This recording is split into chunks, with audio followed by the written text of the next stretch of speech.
Selamat pagi saudara dimanapun Anda berada, senang sekali Klik Indonesia Pagi kembali hadir menjumpai Anda selama 1 jam ke depan. Kali ini Minggu 13 Agustus 2023 bersama saya Andin Wijaya. Dan saya Laura Luis. Sejumlah informasi telah kami siapkan untuk Anda dan berikut informasi utama Klik Indonesia Pagi hari ini.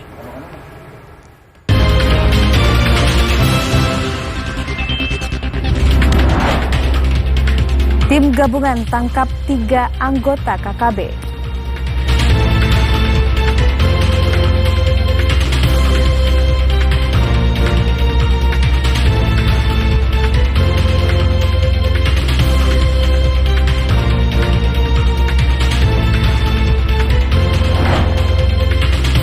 KPU dalami laporan aliran dana 1 triliun hasil kejahatan lingkungan ke Parpol.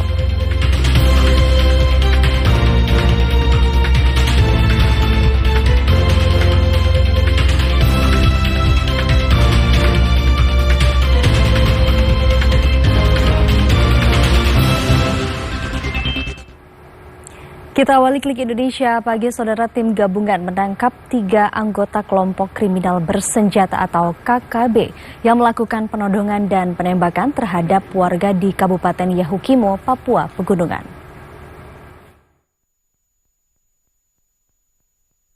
Polisi menangkap 3 anggota kelompok kriminal bersenjata atau KKB di Kabupaten Yahukimo, Papua Pegunungan. Ketiganya ditangkap usai menodong dan menembak warga bernama Saiful Ewa. Kepala Operasi Kaups Damai Kartens, Kombes Pol Faizal Ramadhani, menginformasikan 3 orang yang diamankan diduga merupakan anggota KKB wilayah Yahukimo. Ketiga anggota KKB tersebut diamankan saat aparat menggelar razia di Jalan Sosial, Distrik Dekai, Kabupaten Yahukimo pada Jumat 11 Agustus 2023. Mereka yang diamankan berinisial LK 20 tahun, WK 20 tahun, dan AN 14 tahun. Komisaris Besar Polisi Faizal menjelaskan para pelaku awalnya melakukan penodongan dan penembakan terhadap Saiful Ewa. Korban yang berhasil kabur kemudian melaporkan peristiwa itu ke polisi. Selanjutnya aparat menggelar razia usai menerima laporan korban. Pada saat razia, aparat kemudian mengamankan 3 pelaku dan barang bukti senjata api. Selain senjata api laras pendek rakitan, polisi juga mengamankan barang bukti lainnya, di antaranya sebilah sangkur, parang, 2 tas noken, 2 telepon seluler, dan sebutir peluru kaliber 5,56 mm. Semua barang bukti tersebut saat ini telah diamankan oleh petugas di Polres Yahukimo untuk keperluan penyelidikan lebih lanjut. Komisi Pemberantasan Korupsi menggandeng Kementerian Luar Negeri untuk mengajukan pencabutan kewarganegaraan Afrika Selatan yang kini dipegang oleh Paulus Thanos. KPK juga akan memberitahukan pemerintah negara tersebut bahwa Paulus telah melakukan tindak pidana. Iya, kalau dari sisi Komisi Pemberantasan Korupsi KPK telah berkoordinasi dengan Kementerian Luar Negeri terkait masalah kewarganegaraan ganda buron kasus IKTP Paulus Thanos. Koordinasi itu untuk mengajukan pencabutan kewarganegaraan Afrika Selatan yang kini dimiliki oleh Paulus Thanos.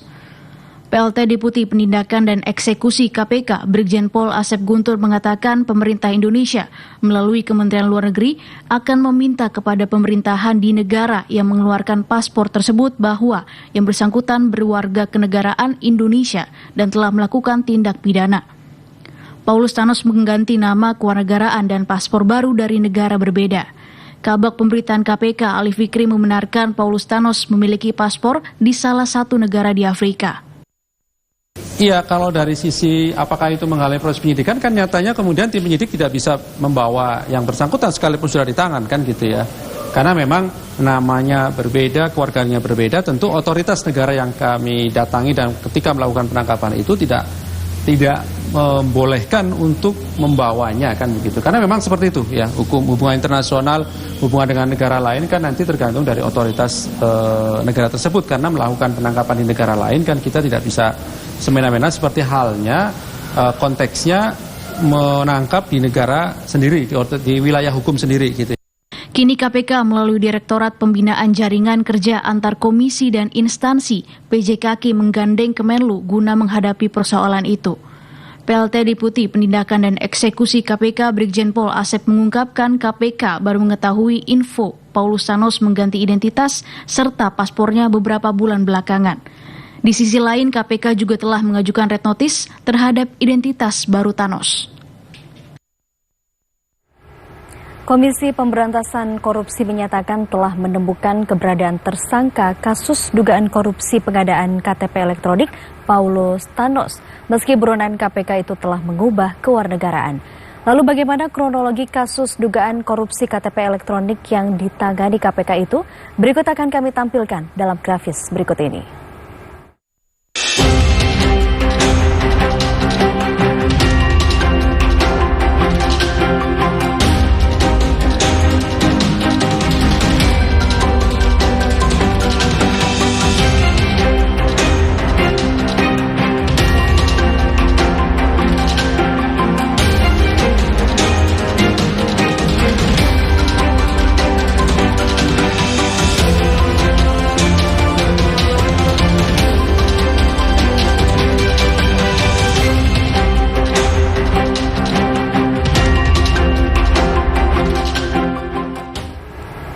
Saudara, Komisi Pemberantasan Korupsi meragukan buron Harun Masiku berada di Indonesia. KPK menilai informasi dari Divisi Hubungan Internasional Hubinter Mabes Polri bahwa mantan politisi itu masih berada di tanah air merupakan data perlintasan lama. Komisi Pemberantasan Korupsi KPK meragukan keberadaan buron Harun Masiku berada di Indonesia. KPK meyakini yang bersangkutan kabur melalui jalur tidak resmi. PLT Deputi Penindakan dan Eksekusi KPK, Asep Guntur, menyatakan informasi dari Divisi Hubungan Internasional Hub-Binter Mabes Polri bahwa mantan politisi itu berada di tanah air merupakan data perlintasan lama. Ia mengatakan belum ada lagi data terbaru mengenai perlintasan Harun.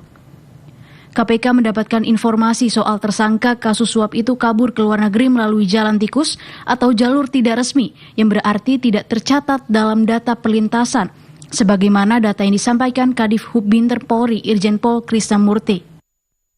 Tercatatnya masuk gitu.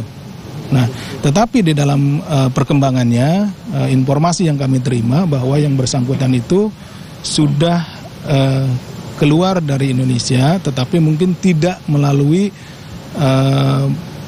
jalur resmi, sehingga tidak tercatat pada saat keluarnya. Nah, informasi yang kami terima, informasi tersebut kita tindak lanjuti. Saat ini KPK terus berkoordinasi dengan Divisi Hub-Binter Polri dalam proses pencarian Harun Masiku. Sementara Korps Bayangkara telah menjalin kerjasama dengan kepolisian dari beberapa negara.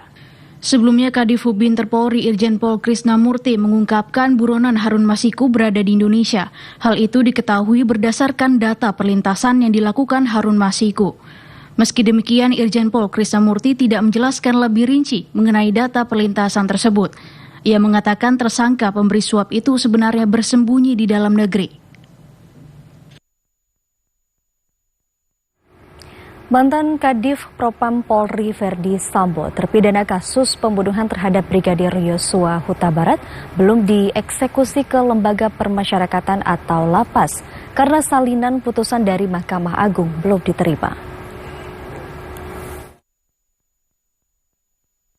Kepala Pusat Penerangan Hukum Kapus Penkum Kejaksaan Agung Ketut Sumedana menginformasikan Jaksa pada Kejaksaan Negeri Jakarta Selatan akan mengeksekusi Verdi Sambo ke Lembaga Pemasyarakatan atau Lapas pekan depan bila sudah mendapat salinan putusan kasasi Mahkamah Agung. Kapus Penkum Kejagung menyebut saat ini Jaksa belum menerima salinan putusan lengkap. MA menganulir vonis mati terhadap Verdi Sambo dalam kasus pembunuhan berencana terhadap Brigadir Yosua Huta Barat menjadi penjara seumur hidup. Vonis itu sudah berkekuatan hukum tetap atau inkrah. Sebelumnya, Kabiro Hukum MA Sobandi pada Selasa 8 Agustus 2023 lalu menyatakan putusan MA terhadap Verdi Sambo sudah berkekuatan hukum tetap dan sudah bisa langsung dieksekusi. Kabiro Hukum MA menjelaskan upaya hukum biasa berakhir sampai tingkat kasasi. Verdi Sambo bisa mengajukan peninjauan kembali atau PK. Mantan Kadif Propam Polri, Verdi Sambo sebelumnya dijatuhi hukuman mati karena terbukti melakukan pembunuhan berencana terhadap ajudannya sendiri, Brigadir Yosua. Ferdi Sambo juga dinyatakan bersalah terlibat dalam perusakan bukti kasus pembunuhan itu. Unit Tipikor Polres Maros, Sulawesi Selatan berhasil menyita dan menyelamatkan uang negara sebesar 775 juta rupiah dari beberapa kasus dugaan korupsi yang ditangani. Pengungkapan kasus ini setelah melalui serangkaian penyidikan dari bulan Januari hingga Juli 2023. Setelah melalui proses panjang, Unit Tipikor Polres Maros berhasil menyelamatkan uang negara dari beberapa kasus dugaan korupsi di Kabupaten Maros. Uang negara yang disita ini merupakan APBD dan APBN, termasuk anggaran dana desa ADD. Uang negara sebesar 775 juta rupiah ini diamankan mulai Januari hingga Juli 2023. Pada gelar kasus ini, Wakapolres Maros Kompol Andi Alamsyah menyampaikan berbagai modus dijalankan oknum aparat untuk menyalahgunakan uang negara, diantaranya melalui pengadaan barang dan jasa. Pada pengelolaan ADD ditemukan beragam indikasi korupsi seperti penggelembungan anggaran, kekurangan volume pekerjaan, dan laporan pertanggungjawaban penggunaan anggaran. Sementara itu, Kasat Reskrim Polres Maros, Ibtu Slamet menjelaskan, uang yang jumlahnya ratusan juta itu adalah pengembalian dari para koruptor. Menurutnya, hingga saat ini para terduga terindikasi korupsi dana dengan kesadarannya telah mengembalikan dana karena ketika yang bersangkutan tidak bisa mengembalikan dalam waktu 60 hari sesuai ketentuan yang berlaku, maka kasus tersebut akan ditingkatkan dari lidik dan mengarah kepada penetapan tersangka. Selain itu, semua yang mengembalikan statusnya masih sebagai saksi. Kalau sudah status tersangka, walaupun dia mengembalikan bukan berarti menghapus pidananya. Sementara itu, Kanit Tipikor Ibtu Sukarman mengatakan hasil yang dicapai selama kurun waktu 6 bulan ini berkat dukungan pimpinan dan anggota tim.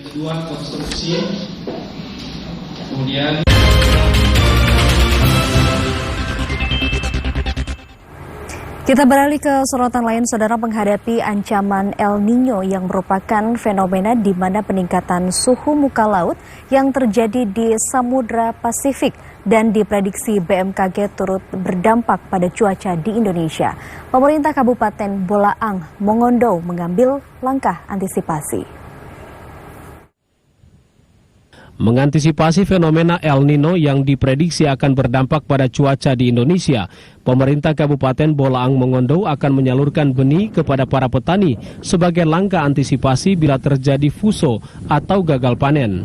Sebagai imbas dari fenomena El Nino ini, pemberian benih utamanya diberikan kepada petani padi dan jagung, mengingat Bolaang Mongondo merupakan salah satu lumbung beras Sulawesi Utara. Kita perlu ada langkah-langkah mitigasi terkait dengan dampak dari El Nino. Pemerintah Kabupaten Bolaang Mongondo telah menyiapkan ketika petani merasakan dampak kerusakan kekeringan dari perubahan iklim El Nino, pemerintah Kabupaten Bolaang Mongondo untuk musim tanam ketika dia fuso, untuk musim tanam November, Desember itu kami sudah menyiapkan benih yang akan disalurkan ke petani-petani yang ada di Kabupaten Bolaang Mongondo, terutama untuk petani jagung dan petani yang existing padi sawah. Dan mudah-mudahan di bulan September ini bisa tersalur bantuan pemerintah untuk menghadapi perubahan cuaca atau dampak dari El Nino yang terjadi. Ketika terjadi itu ada kerusakan fuso tanaman-tanaman petani karena kekeringan, kami sudah menyiapkan benih-benih yang akan nantinya ditanam ketika curah hujan kembali normal. Diharapkan dari pemberian benih pada musim tanam berikutnya dapat menekan angka kerugian petani bila nanti terdampak fenomena El Nino. Taufik Darondo, kontributor TVRI Sunut, melaporkan. Longsor tebing yang menutup bantaran sungai hingga membentuk sebuah danau kecil rawan terjadi banjir besar jika hujan deras melanda puncak Gunung Merapi. Untuk itu, dinas terkait bergerak cepat melakukan pemetaan kerawanan bencana. Tebing longsor yang terjadi di hulu Sungai Senowo yang berada di Desa Krinjing, Kecamatan Dukun, Kabupaten Magelang, Jawa Tengah, telah menutup bantaran sungai hingga membentuk danau kecil. Selain merusak pipa saluran air, dikhawatirkan mengancam para penambang manual yang berada di bawah jika terjadi banjir besar saat puncak Gunung Merapi terjadi hujan deras. Resiko ancamannya adalah nanti akan berdampak kepada para penambang manual. Ketika itu terjadi lahar hujan ataupun dalam bentuk angin yang kencang. Pihak Balai Besar Wilayah Sungai Serayu dan Opak yang mendapatkan laporan masyarakat langsung mengecek lokasi untuk melakukan upaya penanganan dampak longsor. Terkait dengan lokasinya, terus kemudian ketika nanti akan ada penanganan itu trek jalurnya kira-kira yang bisa kita lewati mana aja gitu. Terkait sama akses jalan ya karena nanti koordinasi bisa. Karena terus terang kalau di lokasi sini akses jalan perlu kita cermati betul-betul. Tebing Sungai Senowo yang longsor itu berada 4 km dari puncak Gunung Merapi, di mana Balai Besar Wilayah Sungai Serayu Opak masih melakukan pemetaan jalur untuk menuju ke lokasi dengan video drone karena titik lokasi longsor sulit dijangkau. Terlebih dengan labilnya tebing serta aktivitas Gunung Merapi yang masih tinggi, sehingga pihaknya memprioritaskan keselamatan petugas. Demikian Dian Adi, TVRI Yogyakarta melaporkan. Sementara itu bencana longsor menutup akses jalan penghubung di Dusun Sinabak, Desa Mailepet, Kecamatan Siberut Selatan, Kabupaten Kepulauan Mentawai. Hujan deras yang terjadi sejak Jumat malam mengakibatkan longsor melanda Dusun Sinabak, Desa Mailepet, Kecamatan Siberut Selatan. Longsor menimpa satu unit puskesmas dan menutup jalan penghubung di Dusun Sinabak.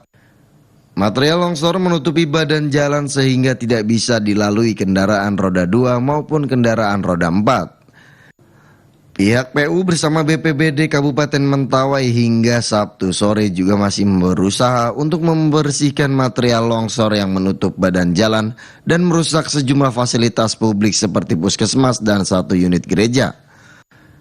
Tidak hanya longsor, banjir juga melanda sejumlah titik permukiman warga di Siberut Selatan. Banjir juga melanda Desa Muntai dan Desa Simalegi yang mengakibatkan aktivitas warga terganggu.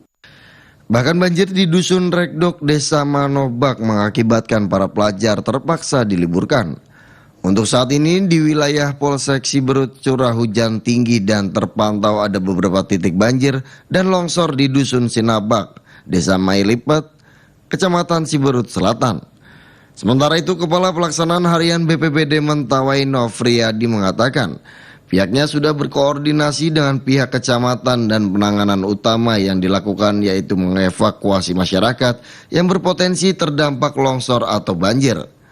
Kalaksa BPBD Mentawai menghimbau warga tetap waspada dan melakukan evakuasi di wilayah rawan longsor dan banjir.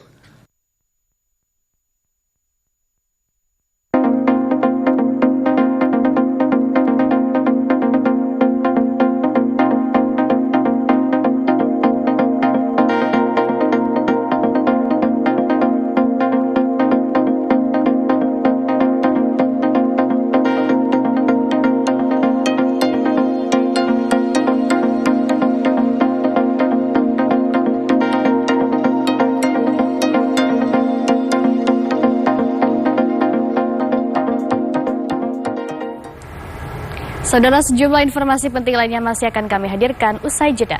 Tetaplah bersama kami.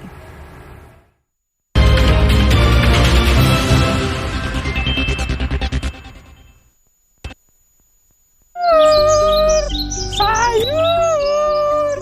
Mas, sayur! Siap, makku. Kangkungnya kok lemes ta, Mas? Setrong ya, Mak Yot. Selamat pagi, mak-mak cantikku. Mak Caleg, belanja. Ayo, diborong semua sayurannya. Nanti Mak Caleg yang bayarin, oke? Kalau perlu gerobaknya sekalian. Itu Mak Caleg. Pokoknya Mak Caleg. Yes. Kalau uangnya kurang nanti saya tambahi cash. Tapi inget jangan lupa, pemilu nanti pilih saya. Stop. Gak bahaya tak? Hati-hati ya mak-mak. Kita harus cerdas. Mak Caleg ini main politik uang, denger ya. Pemberi dan penerima politik uang bisa dipidana, bisa dipenjara. Iya mak-mak, jangan diterima. biar gini-gini kita masih punya harga diri loh. Masa depan bangsa nggak bisa dibeli. Enaknya dapat uang cuma sekali, ruginya 5 tahun. Ayo Mama cerdas, kita rapatkan barisan. Pemilih cerdas, tolak dan lawan politik uang. Sabar, sabar Mamaku sayang. Ya.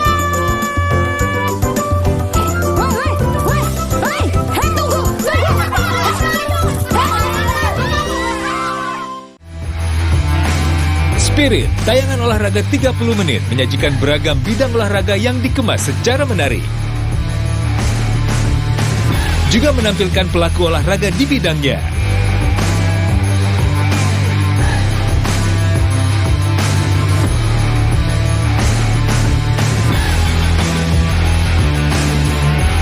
Saksikan Spirit di Kanal Nasional dan Kanal TVRI Sport.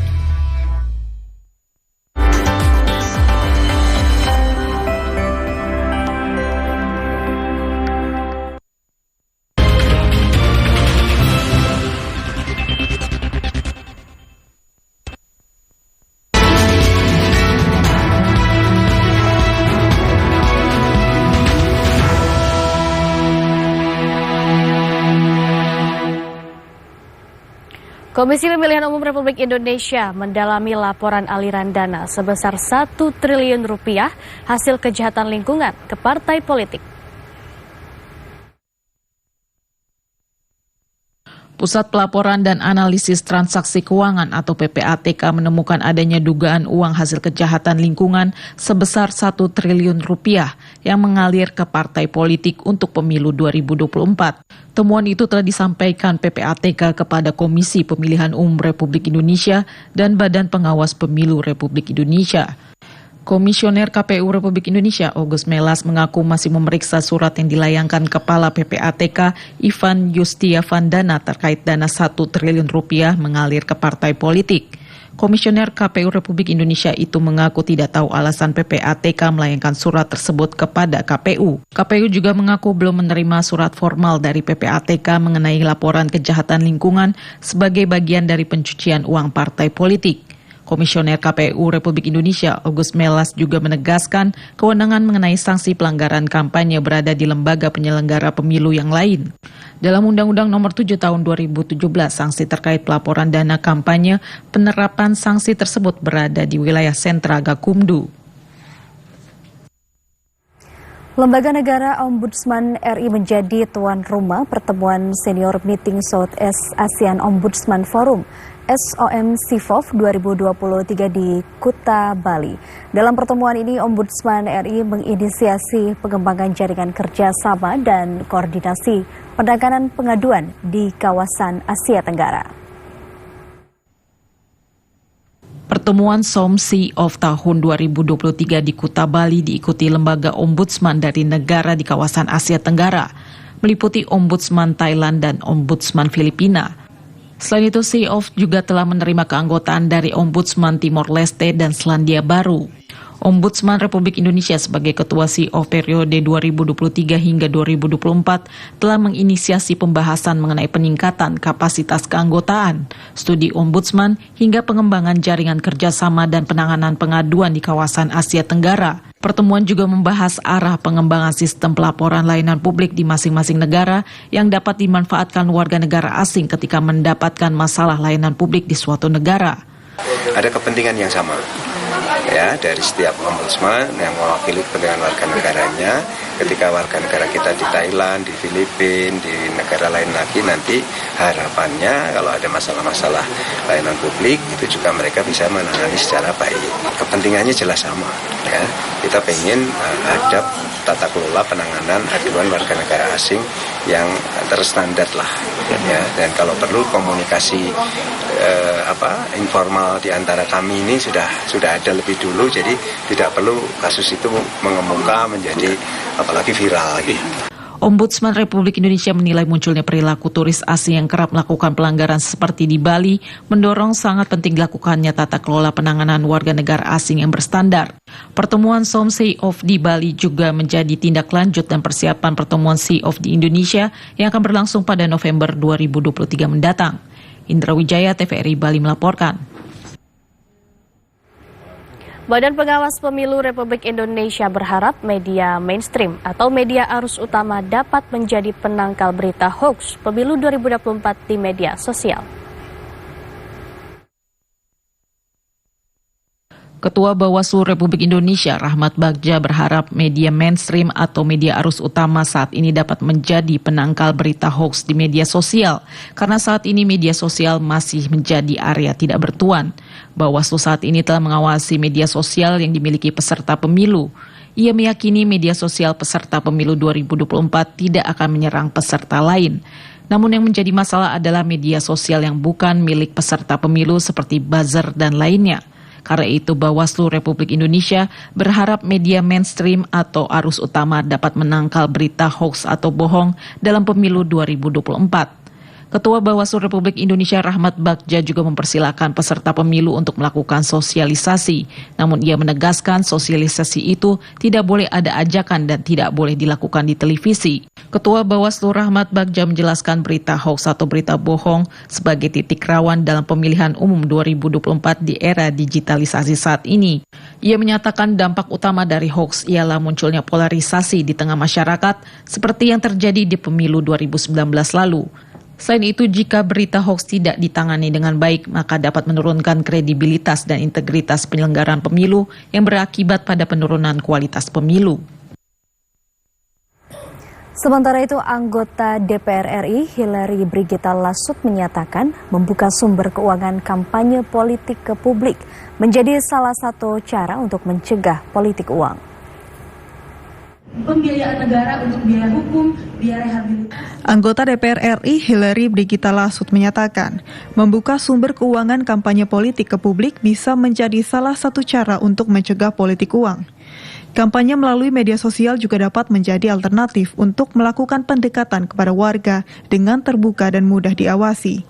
Hal tersebut disampaikan usai menjalani sidang terbuka doktoral dan penyerahan rekor muri sebagai anggota DPR RI perempuan dengan gelar Doktor Hukum Termuda serta pemimpin sidang tahunan MPR Termuda di Universitas Pelita Harapan Tangerang, Banten pada Sabtu 12 Agustus 2023. Tapi ada sistem-sistem yang bisa mengatur dan melegalisasikan sumbangan atau dana yang masuk yang mana yang kemudian dapat dipertanggungjawabkan kepada publik secara legal yang dapat dipastikan bukan dari hasil tindak pidana korupsi, bukan karena penyuapan dan lain-lain, bukan hanya karena jabatan atau bukan karena kekuasaan yang dimiliki oleh partai politik tersebut, tapi karena murni sebagai simpatisan. Saya mungkin bisa ada gebrakan-gebrakan baru yang nanti sepanjang waktu berjalan bisa kemudian memperbaiki sistem expose dan juga transparansi penggunaan anggaran sumbangan dan dana kampanye kepada partai politik maupun calon legislatif ataupun calon kepala daerah. Anggota DPR RI Hillary Brigita Lasut menyatakan, masyarakat diharapkan melihat dan menilai kinerja calon legislatif tanpa politik uang. Sekretaris Jenderal Partai Keadilan Sejahtera (PKS) Habib Abu Bakar Al-Habsyi menanggapi kehadiran Ketua Umum Partai PDI Perjuangan Puan Maharani di peluncuran buku Ketua Umum Partai Demokrat Agus Harimurti Yudhoyono. PKS menegaskan bersama Demokrat dan Nasdem tetap pada koalisi perubahan untuk mendukung dan memenangkan Anies Rashid Baswedan sebagai presiden. DPP PKS terus menggelar rapat internal partai untuk memanaskan mesin politiknya dalam menghadapi pemilu legislatif maupun pemilu presiden tahun 2024 mendatang. Rapat digelar secara tertutup di salah satu hotel di Kota Tangerang, Banten dengan menghadirkan pengurus DPP dan DPD secara offline. Dalam acara ini, PKS masih fokus melakukan konsolidasi internal untuk melakukan serta merumuskan kekuatan dan langkah politiknya. Sekjen PKS Habib Abu Bakar Al-Habsyi menanggapi kehadiran Ketua Umum PDIP Puan Maharani yang datang ke peluncuran buku Ketua Umum Partai Demokrat Agus Harimurti Yudhoyono di Jakarta. Sekjen PKS menganggap kehadiran Puan dalam acara tersebut merupakan hal yang biasa. Ia justru bangga dengan adanya pertemuan tersebut. Selama ini kita masih kompak bertiga, ini udah modal dasar. Paling tidak udah ada satu tiket, ya enggak? Udah ada satu tiket untuk berangkat. Kapan dan bagaimana? Tunggu dong, sebentar. Sekjen PKS Habib Abu Bakar Al-Habsyi menegaskan bahwa PKS bersama Demokrat dan Nasdem tetap pada koalisi perubahan yang hingga kini masih sangat kompak untuk mendukung dan memenangkan Anies Rashid Baswedan sebagai presiden. Dari Kota Tangerang, Raymond Haryono melaporkan. PLT Ketua Umum Partai Persatuan Pembangunan P3 Muhammad Mardiono menanggapi pernyataan Wakil Ketua Umum P3 Arsul Sani terkait sikap partai jika kadernya Sandiaga Salahuddin Uno tidak menjadi cawapres Ganjar Pranowo. Mardiono menegaskan dukungan partainya tetap solid dan masih melakukan komunikasi secara intens dengan partai koalisi terutama PDIP. Partai Persatuan Pembangunan atau P3 terus menggelar rapat internal partai agar bisa memenangkan pemilu legislatif maupun pemilu presiden tahun 2024 mendatang. Rapat digelar tertutup di salah satu hotel di Karawaci, Tangerang, Banten dengan menghadirkan ketua wilayah se-Indonesia dan para pengurus DPP dan DPC baik secara offline maupun melalui saluran online.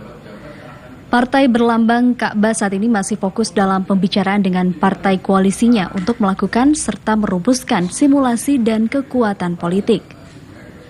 Menanggapi pernyataan dari Wakil Ketua Umum P3 Arsul Sani terkait sikap partai jika kader P3 Sandiaga Uno tidak menjadi cawapres Ganjar Pranowo yang diusung PDIP, PLT Ketua Umum P3 Mardiono menyatakan partainya masih dalam keadaan solid dan tegak lurus satu komando. P3 masih terus melakukan komunikasi intens dengan PDIP untuk bisa merumuskan dalam memasangkan Ganjar Pranowo dengan Sandiaga Uno. Saat ini itu belum sampai pada titik pembicaraan final. Jadi masih dalam pembahasan yang secara intens ya. Terus kita komunikasikan antara PDIP dengan Partai Persatuan Pembangunan. Jadi saya sampaikan bahwa proses itu masih tetap berjalan. Sementara itu, Ketua DPW P3 Wilayah Jawa Tengah menyayangkan pernyataan yang dikeluarkan oleh Wakil Ketua Umum P3 Arsul Sani yang sempat membuat gaduh dari para kader dan DPW di wilayahnya. Namun, P3 Jawa Tengah tetap mengusung Ganjar dan Sandiaga Uno masih berlaku sesuai dengan hasil keputusan Rapimnas. Dari Kota Tangerang, Raymond Haryono melaporkan. Relawan Baca Pres Prabowo Subianto akan menggunakan Artificial Intelligence (AI) atau kecerdasan buatan untuk kampanye digital di media sosial. Perkembangan teknologi menuntut perubahan strategi kampanye politik bagi kontestan pemilu. Relawan Prabowo Digital Team atau Pride berencana menggunakan teknologi Artificial Intelligence atau AI atau kecerdasan buatan untuk mengkampanyekan Prabowo Subianto di media sosial. Langkah ini diambil agar skup pemilih Prabowo pada pemilu presiden 2024 di pemilih milenial dan generasi Z dapat lebih besar. Rencana penggunaan kecerdasan buatan dalam kampanye Prabowo itu diungkapkan oleh Koordinator Nasional Relawan Pride, Antoni Leong. Antoni mengatakan, tim kampanye Prabowo perlu mengelaborasi dengan sistem AI untuk kampanye ke depan guna mempublikasikan konten positif Prabowo. Antoni menyebut pengguna internet di Indonesia mencapai 215,63 juta orang pada periode 2022 hingga 2023. Jumlah pengguna tersebut setara dengan 78,19% dari total populasi Indonesia yang mencapai 275,77 juta jiwa. Sehingga kampanye di ruang digital dirasa perlu dimanfaatkan sebaik-baiknya. Selain itu, perkembangan teknologi menuntut perubahan strategi kampanye politik bagi kontestan pemilu. Dinamika saat ini mendorong relawan pendukung menampilkan citra diri yang positif bagi Prabowo. Dalam waktu dekat, tim relawan Prabowo akan merilis website untuk konsolidasi relawan digital seperti www.relawanprabowo.org dan www.prabowo.ai. Kelompok milenial dan generasi Z akan mendominasi daftar pemilih tetap di pemilu 2024 dengan jumlah sekitar 106.358.447 jiwa atau 52% dari total DPT. Saudara, kenegarawan adalah suatu sikap nasionalis yang menjunjung nilai-nilai kemuliaan Ibu Pertiwi, menjunjung tinggi kehormatan tanah air dan rakyatnya.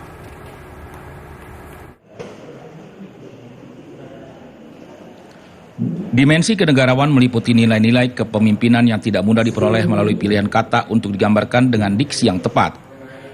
Menurut Empu Tantular, titik pusat kenegarawan sebagai tanhana dharma mangrwa atau tanda kebajikan yang mendua atau yang disebut tidak ada loyalitas ganda terhadap Ibu Pertiwi. Hal ini disampaikan Guru Besar Universitas Indonesia yang juga Guru Besar Sekolah Pasca Sarjana UIN, Sri Edi Suasono, pada pidatonya di Forum Kenegarawan Indonesia sekaligus dalam rangka memperingati Hari Kemerdekaan RI ke-78. Menurut Edi Suasono, dengan mencintai Ibu Pertiwi sebagai negara yang besar dan luas menuntut satu cakupan kenegarawan yang luas dan besar. Kenegarawan mempunyai kandungan kepemimpinan. Tugas pemimpin atau negarawan adalah mendesain masa depan, kemudian menyusun perencanaan pembangunan nasional, menggerakkan anak buahnya, membentuk tahapan-tahapan menuju kejayaan, kedikjayaan, dan kemandragunaan nasional. Sebagaimana yang diamanatkan dalam Undang-Undang Dasar 45, pembukaan ayat yang kedua, merdeka, bersatu, berdaulat, adil dan makmur. Dengan tujuannya melindungi segenap bangsa dan tumpah darah Indonesia, memajukan kesejahteraan umum, mencerdaskan kehidupan bangsa, bukan cuma intelektual, tetapi spiritual yang terutama. Kegiatan Forum Kenegarawan ini juga dihadiri sejumlah kalangan, diantaranya akademisi, mantan Menteri Kesehatan RI Siti Fadila Supardi, dan keluarga pejuang lainnya.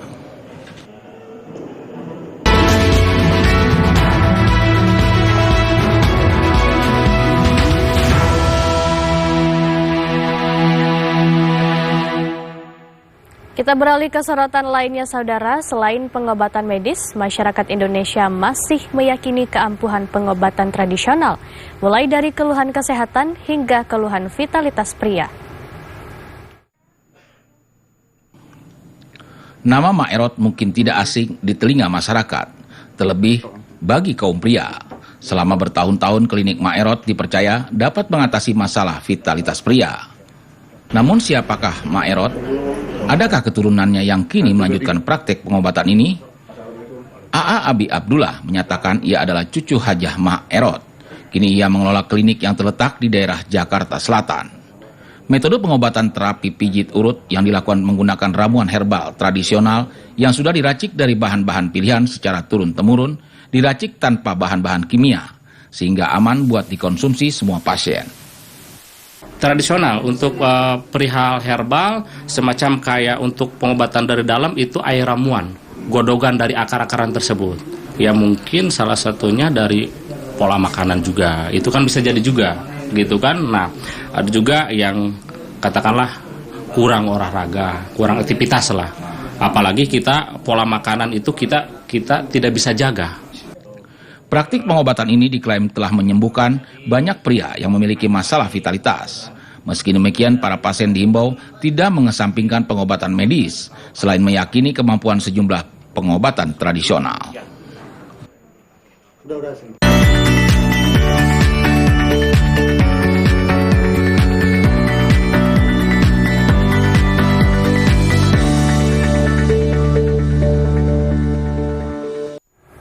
Saudara, informasi kilas internasional akan kami hadirkan di mana pemakaman Capres Ekuador yang tewas ditembak saat kampanye, protes kematian pengunjuk rasa di Argentina, aksi dukungan kudeta militer di Niger, dan kapal imigran terbalik di Selat Inggris. Kandidat Presiden Ekuador Fernando Villavicencio yang tewas ditembak saat kampanye dimakamkan pihak keluarga dalam prosesi pemakaman pribadi di ibu kota negeri itu, Quito, pada Jumat malam waktu setempat. Villavicencio, mantan anggota parlemen dan jurnalis anti korupsi, ditembak mati saat meninggalkan acara kampanye pada Rabu malam kurang dari 2 pekan sebelum pemilu presiden. Di tengah gelombang kekerasan dan kejahatan yang meningkat di negara Amerika Selatan itu, pembunuhan terhadap kandidat presiden tersebut telah membuat sebagian warga Ekuador mempertimbangkan kembali akan memberikan suara atau tidak pada Pilpres 20 Agustus mendatang. Pembunuhan terhadap Villavicencio telah membuat pemilu presiden Ekuador penuh dengan ketidakpastian dan lebih sulit diprediksi.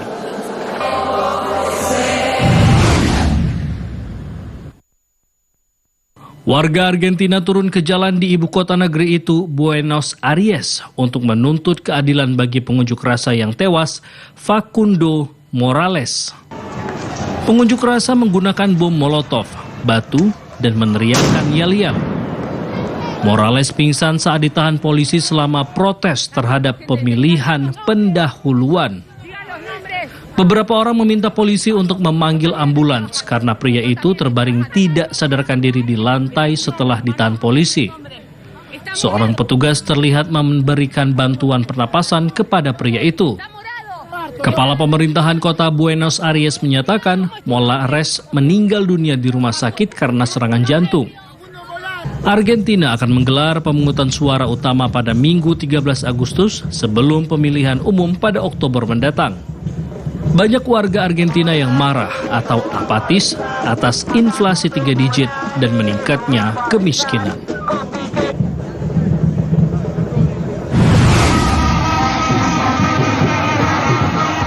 Para pendukung kudeta Niger berunjuk rasa di pangkalan militer Prancis di ibu kota Niger, Niamey.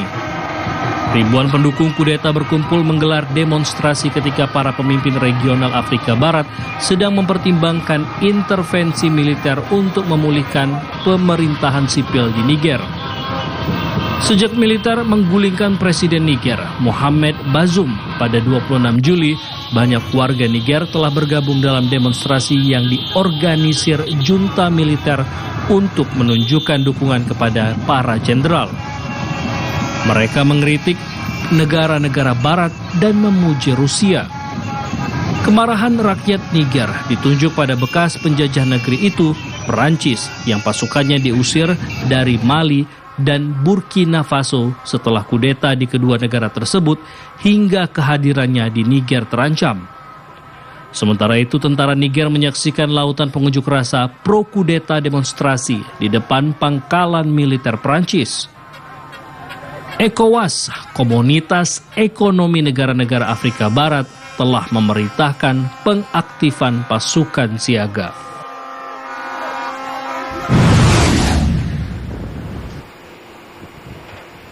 Perserikatan Bangsa-Bangsa menyatakan telah berhasil memindahkan lebih dari 1 juta barel minyak dari kapal tanker Yaman yang membusuk dan menghilangkan risiko tumpahan minyak di Al-Hudaidah, Yaman.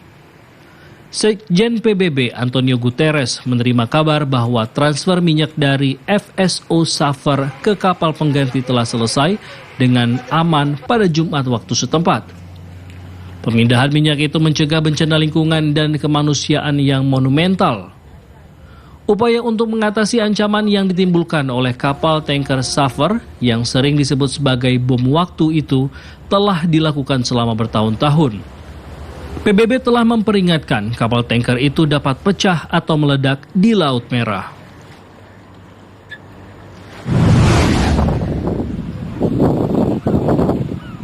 Sedikitnya 6 orang tewas dan 50 lainnya berhasil diselamatkan setelah kapal imigran yang melintasi Selat Inggris terbalik.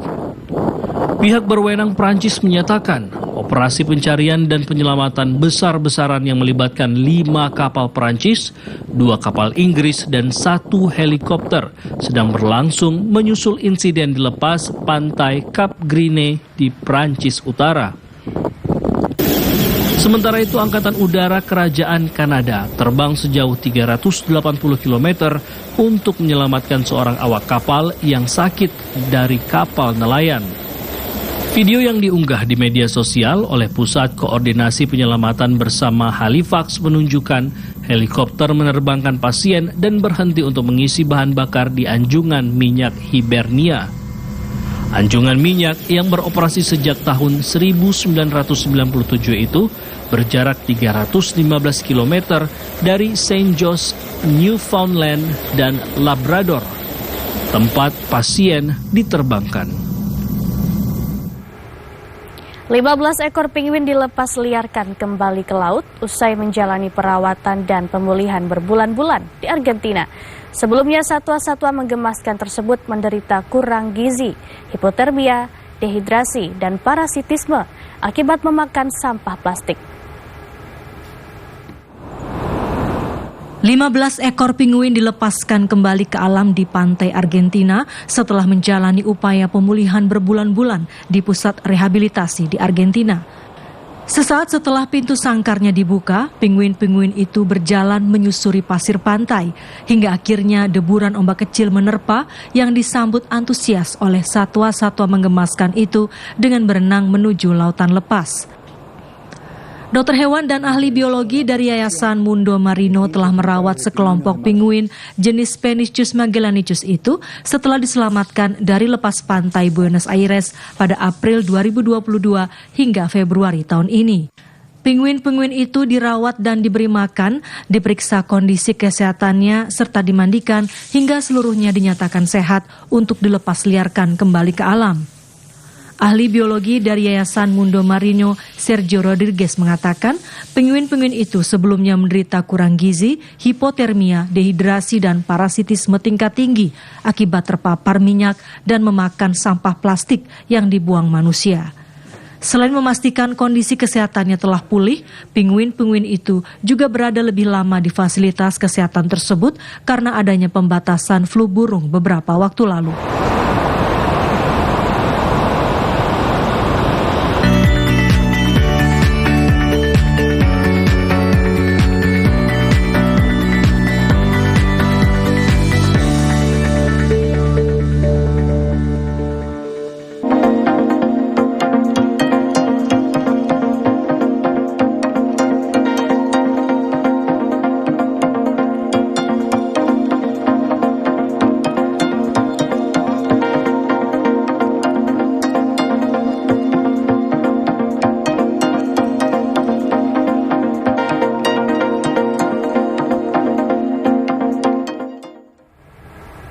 Informasi lainnya akan kami hadirkan usai jeda berikut ini. Klik Indonesia Pagi segera kembali.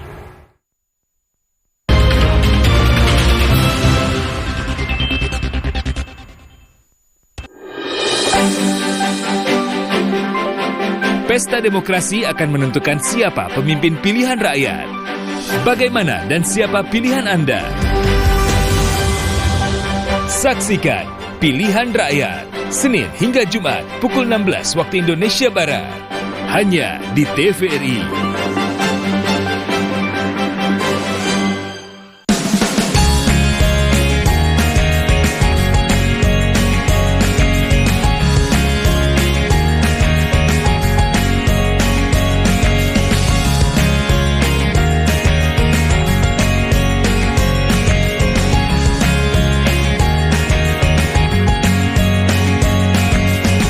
Saksikan Sobat Milenial setiap Sabtu hanya di TVRI.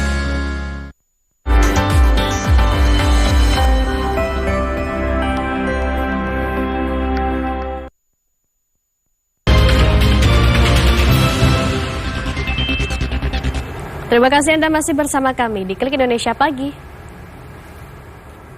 Kita lanjutkan ke informasi berikutnya. Saudara, membangun tata kelola pangan yang kuat dan berkelanjutan harus ditopang oleh para pemangku kepentingan terkait yang terdiri dari unsur pakar akademisi, asosiasi dan pelaku usaha pangan, pemerintah pusat dan daerah, serta media. Merah yang menemukan tas berwarna. Diperlukan sinergi dan kolaborasi di antara unsur yang dikenal dengan sinergi pentahelix dan menjadi spirit utama Badan Pangan Nasional Bappanas dalam menjalankan fungsi dan perannya mengorkestrasi tata kelola pangan nasional.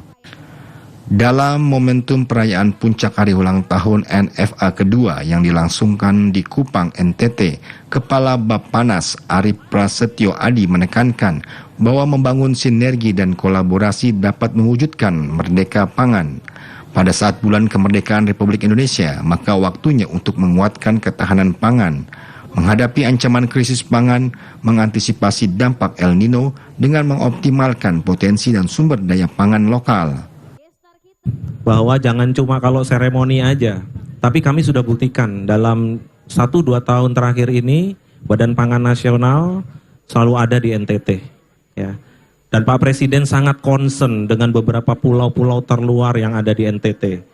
Kemudian Bulog juga mengirimkan lebih dari 80-100 kontainer ya untuk memastikan sampai dengan akhir tahun nanti di mana gelombang tinggi dan lain-lain.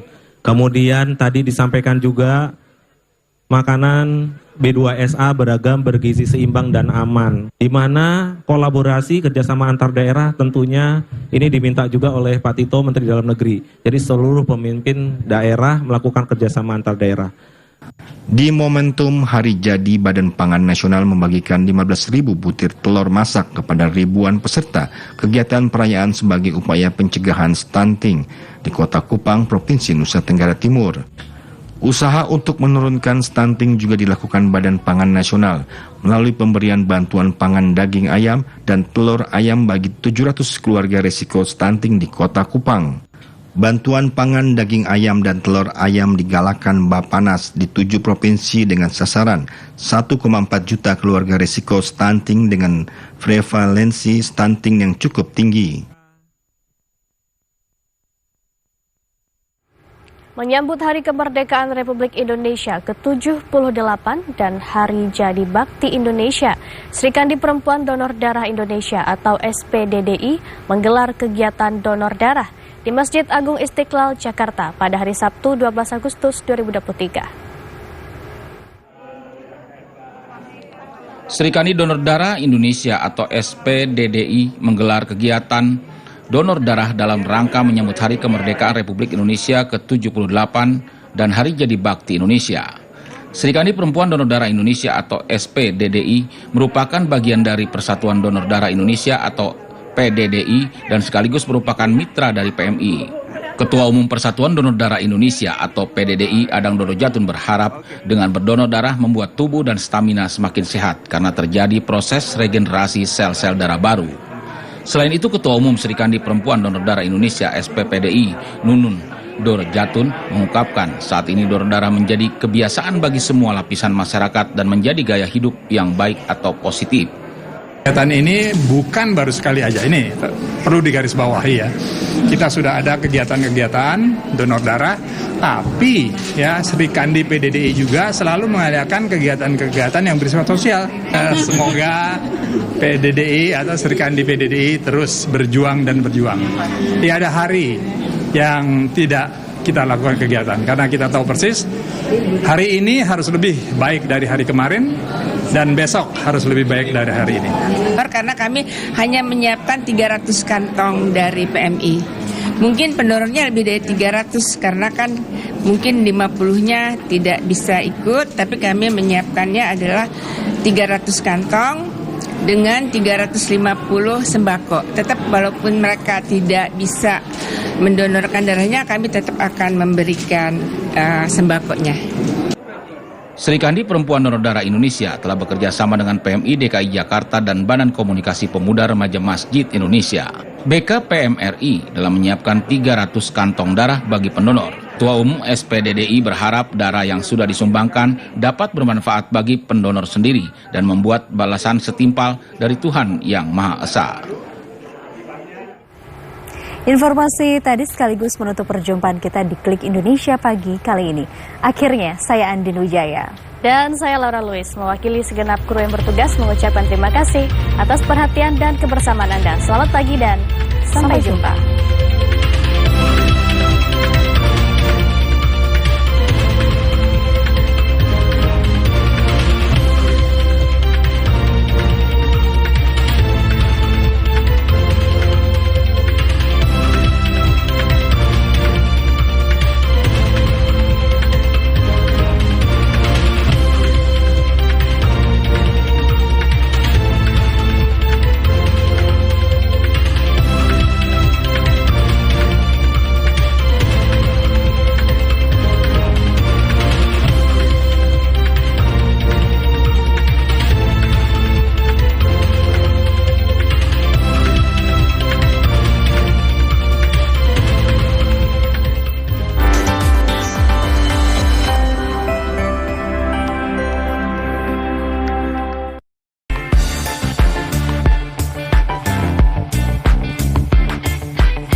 Bu. Ingat, besok pemilu, pilih Bapak ini. Untuk 5 tahun.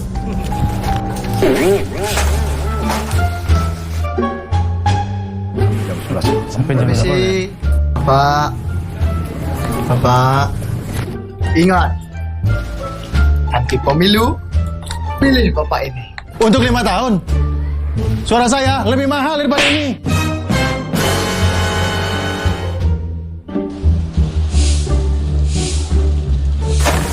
Ingat, nanti pemilu, coblos Bapak ini. Oke? Hari gini masih pakai cara singkat. Generasi muda Indonesia, ayo jadi pemilih yang cerdas. Karena satu suaramu akan menentukan 5 tahun ke depan. Tolak suapnya, kenali sosoknya, pahami programnya. Pemilih cerdas, pemilu sehat, bangsa hebat. Kita memilih untuk Indonesia.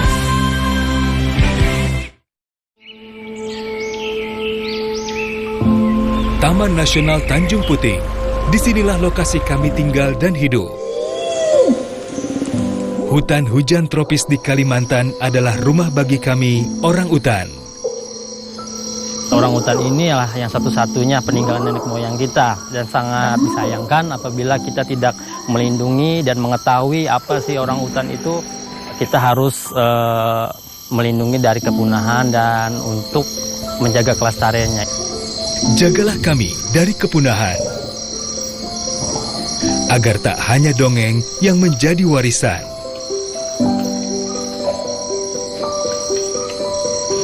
Kami juga memiliki hak hidup yang sama, seperti kalian, manusia.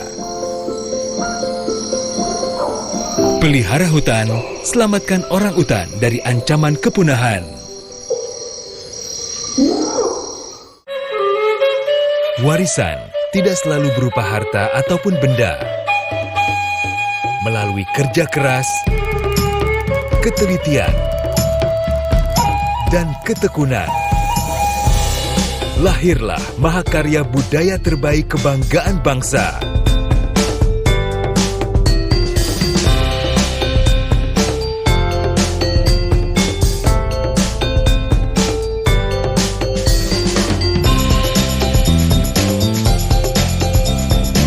Tercipta dari sentuhan ragam budaya Nusantara yang menjadikan Indonesia begitu kaya akan warna.